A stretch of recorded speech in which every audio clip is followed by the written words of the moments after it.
Hello, it's Mary Schiller, author and coach of MarySchiller.com, coming to you from my couch today in my apartment here in Paris, France. And you've got sort of a double view of me here with, me in the mirror. This place is full of mirrors. There's one behind me there, there's another one there, and helps to make the small space feel a bit bigger.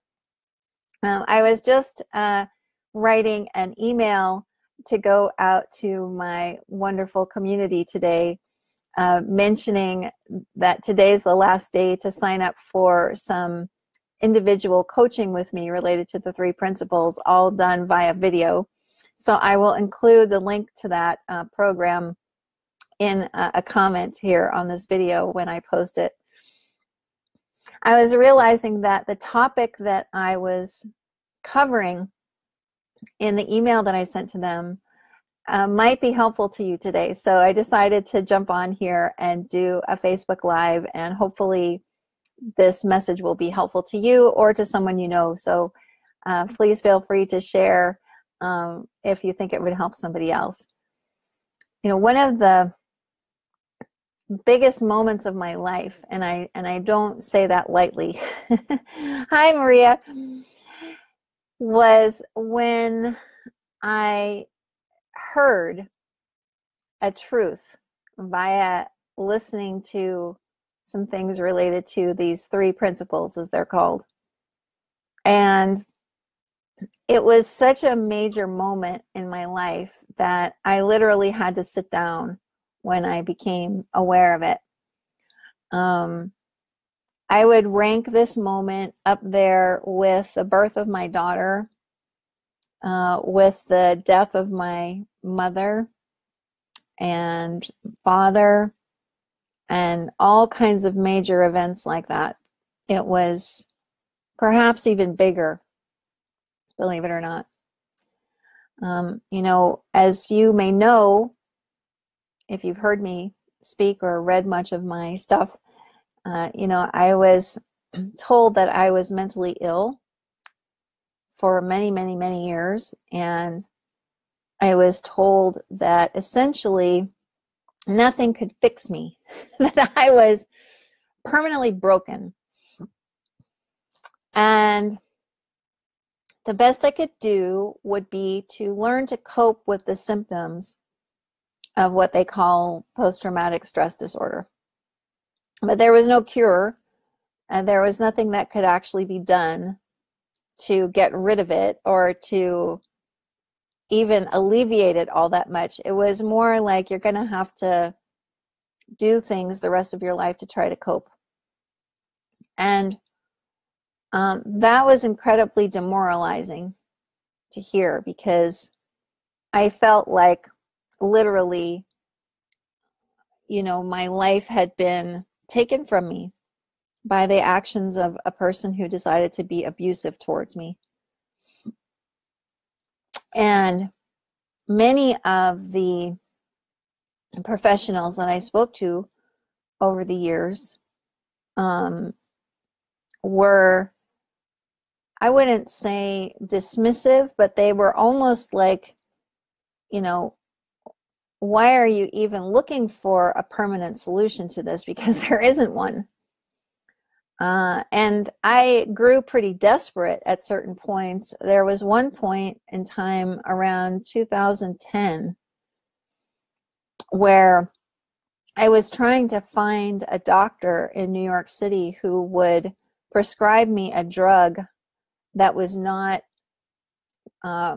regulated for use for PTSD, but had been proven to be successful in treating it.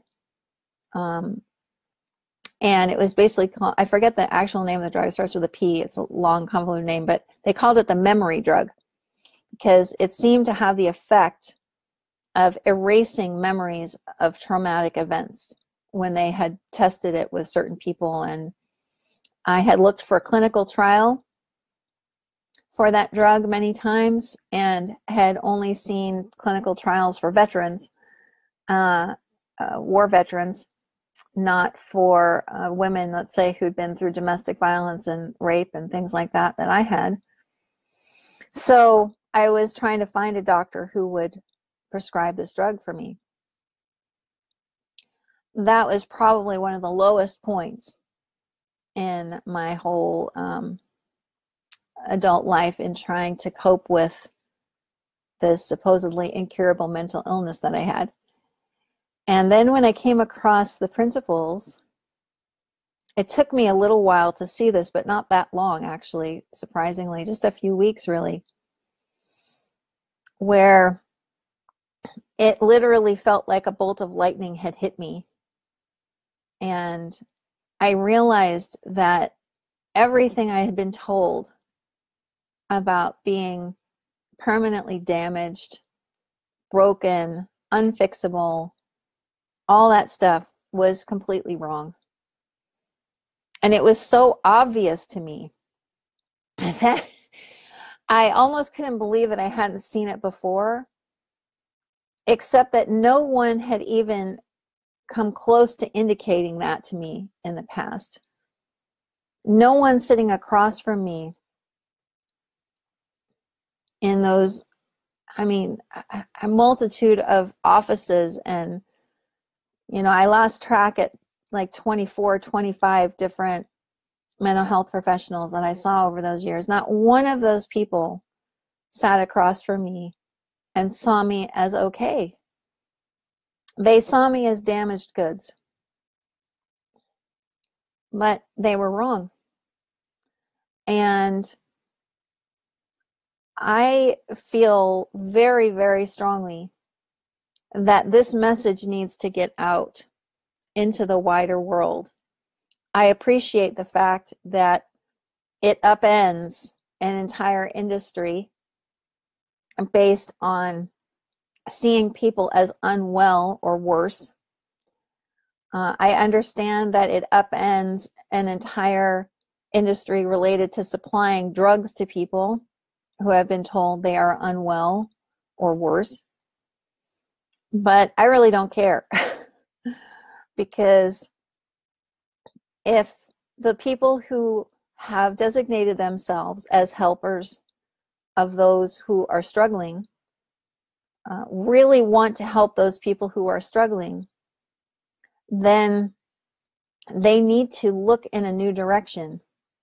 They need to look towards the fact of innate and limitless health.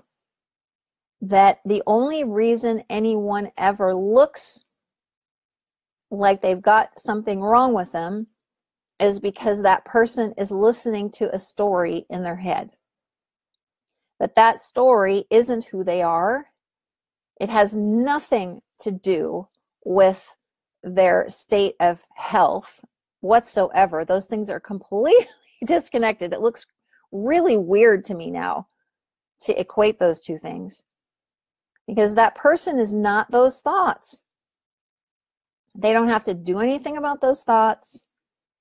There's nothing that needs to be done to that person except kind of wake them up to the fact that they're actually okay. It's why I talk so much about feelings not being problems and things like that, because we're so conditioned in this culture to see ourselves that way, as broken, because we have a certain type of thinking for what someone has designated as too long or something like that. So we then add to it by saying to ourselves, well, certainly that indicates there's something wrong with me, that I'm sick. It's all a made-up story. And unfortunately, a lot of people are walking around believing that there is something wrong with them, that they are broken, that they can't be fixed, they have to constantly engage in all kinds of self-improvement, and it's a waste of time. And the world needs these people.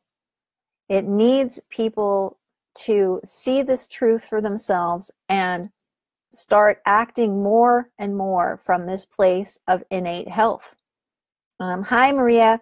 I love your message. It's my experience that this is what people want to know, that we are all okay. It's so much easier to be in the roller coaster of life when we know this.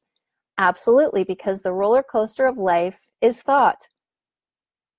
And We're designed this way. We're designed to have ups and downs. We're designed to have side to sides. That's how we're made. We have all of the resilience we could ever want built into us because we are not just this form that we are inhabiting. We are not the thoughts that run through our minds. We are so much bigger than all of that. We have no limits on us. There's nothing that is impossible. And I keep wondering, what would the world look like? What would the world look like if every single person was born into a culture that told them that no matter how things looked to them, no matter what things occurred, that they could never be harmed by them. They could never be tarnished or broken or chipped or cracked or anything. That they didn't have to lash out at another person because they wanted something that that person had, because they have it already. You know, to me, this is the only message that matters related to these three principles. And if there is someone watching this video right now who has the sense that there is something here in what I'm saying, you know, please get in touch with me. I'm happy to talk with you. Send me an email, mary@maryschiller.com. I'll put that in the description or in a comment or something, because this was so big in my life, like I said, that it has changed everything. It has changed the way that I interact with people. It's changed everything that I do every day. I no longer have any sort of fears around doing things or exploring new things or taking risks. There's nothing ever at stake. You know, there's nothing ever at stake when you see that you're not broken and that you can't be harmed. You're free to experience this incredible freedom and spaciousness that we're born into just by being human. So I think I will leave it there for today. There's so much more to say on this topic, but I'll just leave you with this truth, that no matter what anyone has ever told you, no matter what thoughts you hear going through your mind, you are not broken. You never have been, and you never can be. It's impossible for anything to be wrong with you. And I'm saying that with all the love I have within me. No matter what the current culture is saying, no matter what the doctors say, no matter what the psychologists say, no matter what all the big self-help gurus say, you don't have to work on yourself. There is nothing to fix because you're not broken. Thank you so much for listening today. I'll talk to you again soon.